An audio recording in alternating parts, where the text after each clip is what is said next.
I want to introduce Jonathan Morse. Please come up, Jonathan.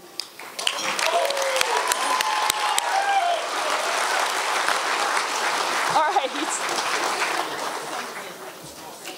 So Jonathan's from Colorado. He really, and one of our star players and biggest contributors on our men's basketball team and also within our department. So I met Jonathan when he was about this big, coming to our games, rooting for his big brothers, and it's been so much fun to watch him grow, come into Metro State as a freshman, and have such a great career for us. I do have one award I want to give him, and this is, he has many awards over his 4 years, and this one was for making second team All-American. Good job, Jonathan. You didn't know that was coming.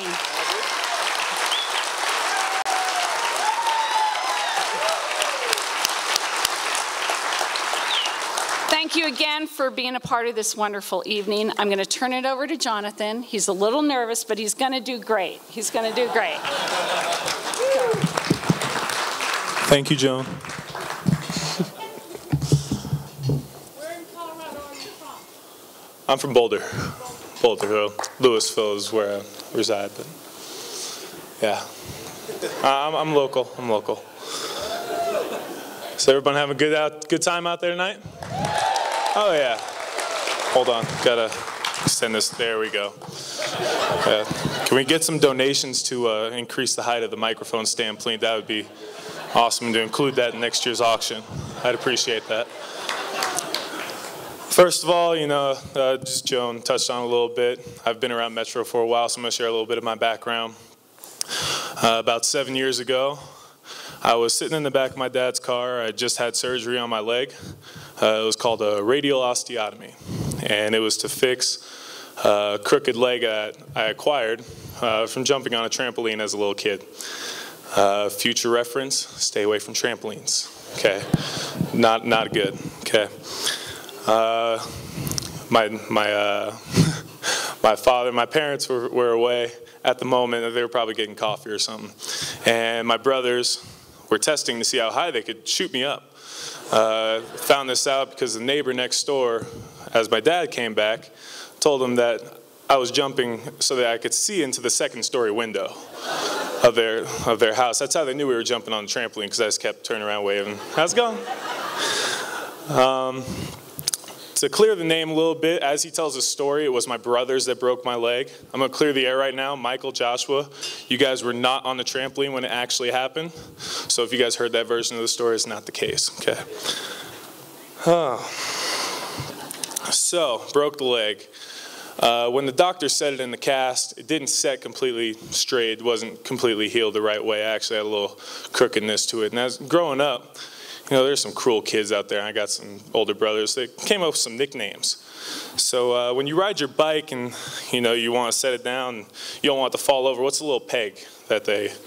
Yeah, kickstand, just keep it over and it just keeps you upright. So that was a popular one when I was younger. From a lot of my classmates and my brothers every now and then. Recently, as times changed, so did the nicknames.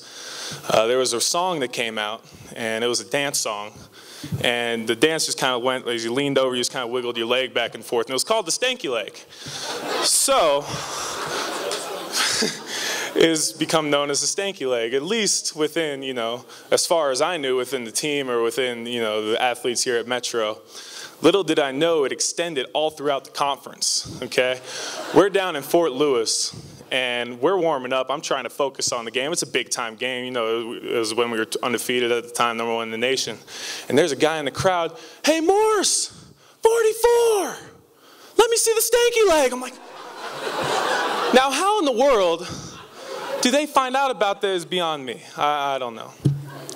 But so it's always been there for me, and I just want to extend appreciation towards my coaches and the administration, especially the athletic trainers, Steph. You had to deal with all my stuff, the last 2 years, and I've been a pain in the butt, I'll be honest. Okay, I get injured a lot because of it. So as Joan elaborated earlier, I've been around since about yay high. You know, I was always that annoying little kid that sat in the stands and yelled at the other players while they were shooting free throws. I actually got in trouble at Regis, and they almost kicked us out. And you know, my two older brothers were here at Metro. My oldest brother Joshua was a part of the 2000 national championship team, the first. Hell yeah, give him a round of applause. It's okay, he's back there. And then my other older brother, Michael, was a part of the 2004 and 2005 Final Four and Elite Eight teams. That 2004 Final Four team actually holds the record for most wins, most consecutive wins in a row. I think it was like 33 or something like that. Couldn't quite catch us, so he's got me on that. Excuse me. Don't awe me, I'm up here. Come on, you're gonna get me even more nervous. It's all right, thank you. So I've always been around, I've always, you know, watched Metro, I've known the tradition that they hold here, and as I was getting recruited out of high school, you know, all of a sudden I get a mail, I get a little envelope, says Metro State on it. My eyes get all wide, I'm like, oh sweet, like this might be it. I open it up and it's the coaches and they're interested in recruiting me. So it was almost a no-brainer for me to come here to Metro. It's right, you know, 20 minutes away from my house. I get to go home every weekend. How else am I gonna get my laundry done? And also with the high academic standard that Metro State requires their student athletes to have, you know, is truly preparing their graduates to excel their futures. At this point, I would like to acknowledge, you know, the administration, the people high up that really lay the foundation for us student athletes here. Dr. Jordan couldn't be here, but as we all found out earlier from our previous speakers, Dr. Jordan, he really sets the tone and the atmosphere here at the school. You know, without his perseverance and his commitment to the programs, you know, none of us student athletes would be here. And you know, it's an honest statement. He's always at the games. He's always supporting us. He was down there in the Final Four, took time out of his busy schedule to come and support us. Really means a lot. You know, he's a very smart guy, not just because of the doctor title in front of his name, you know, give him that, but he was wise enough to know that for a program to be successful, you must have proper leadership and guidance of individuals who are not only dedicated, but who are also very capable of directing the program with expectations and demand for excellence. In this, he found Joe McDermott, one of the best athletic directors in the nation. Go ahead. Any level, any level. As you know, Joan is also very intelligent. She's smart and very demanding. She does not settle for mediocrity one bit. She expects success not only from her coaching staff, but from all the players themselves. Her players must achieve athletically, academically, and also as individuals. Yeah. Now you also know Joan is smart because of the coaches that she hires and all the programs. So, you know, she hired Coach Derek Clark 3 years ago. You know, he's obviously proved himself the last 3 years. He's a very savvy and knowledgeable coach. He knows which direction he wants to take his team. But where you don't want Coach Clark is guiding you in the wilderness. Okay, I'm going to let you guys in a little story. Okay, so every year he takes us on a retreat, and we go find one of the tallest mountains in Colorado just for the challenge, and we go ahead and we camp out overnight. We wake up early in the morning, hike up the mountain, take a picture, and we head back down and head back home. So before we go on this hike, there's two guys leading us, and they mentioned about 4 or 5 times, when you see this sign, make a left. So you know how Coach Clark is always competitive. He probably bet you guys on who could finish their salad first earlier. But he wanted to be the first one down. So he's sitting there and he's going, he's in the zone, he's just jogging, he's going. And the way he tells the story is he's going for about an hour. Yeah, okay, I'm looking good, about an hour and 30s. I don't recognize this. He's going on 2 hours, and he's like, all right, I'm definitely lost. I'm out here. So he doesn't know what to do. He looks at his phone's dead. All of a sudden, he's lost in the wilderness. He doesn't know what to do. So luckily for him, he finds a dirt road. He's walking along the dirt road, and he comes across his campsite. with this old beat-up Chevy pickup truck and two good old country boys, decked out in Duck Dynasty gear, and they're camouflaged with their guns right next to them, beer in their hand. Of course, he has to go up and ask for a little help. And of course, they help him out. Luckily for him, they throw him in the back of his pickup truck. Meanwhile, all the rest of us are down there. You know, me, I'm a little lazy. I took my time getting down there. It's about 2 hours. So I'm sitting there, I'm like, where's Coach Clark? He hasn't shown up yet. What do you mean he hasn't shown up? He got lost. Okay, so we wait about another hour. All of a sudden, he pulls up in this old beat-up pickup truck. And we're looking at him like, what is going on? You know, he just got lost. And you see the two guys driving the truck.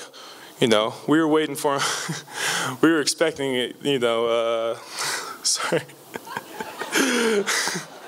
We expected, I need some water now. No, you're good, you're good. Nah, I'm good, I'm all right, I'm good. You know, we expected him to share his deliverance experience with the two guys that popped out of the truck, or at least wait for the, you know, banjos to come out. But luckily for him, you know, they brought him back, and he was all safe and sound. He took a little delay, but it's all right. But on a serious note,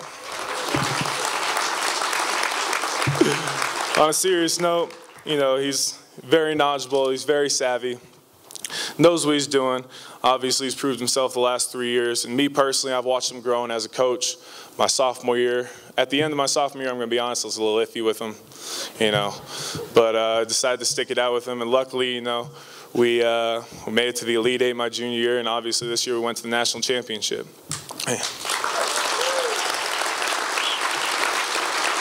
That was definitely part of my goal coming here to Metro. Is I wanted to bring Metro back to its prime, back to the years where we were expected to make the national championship every year. We expected to be #1 in the nation, and we definitely achieved that this year with this group. You know, a lot of the athletes I've met, a lot of my teammates, you know, they come from social and familiar situations that make it far from advantageous to have a successful future. You know, with the opportunity that the scholarships provide and with the great school that we have here at Metro, they have an opportunity and they have a great chance, and they're almost guaranteed to earn their degree and to be very successful later on in life. Many of the players don't have the means to accomplish this without the scholarship and without the donations from all you guys. So all you guys being here, this means a lot to us as student athletes, and a lot to my teammates, and a lot to other student athletes here at Metro State.